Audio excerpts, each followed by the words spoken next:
के काटे और रात हर पल माया के तारे जुदाई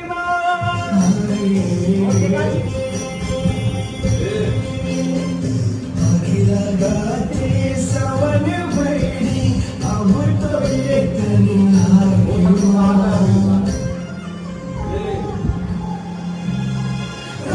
के काटे और रात हर पल माया के तारे जुदाई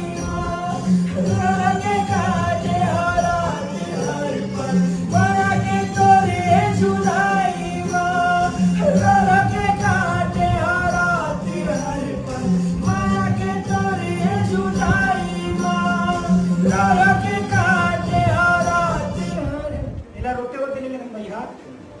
ध्यान देगा आप स्लो में ऐसे डाल दे खड़ा होके घूमा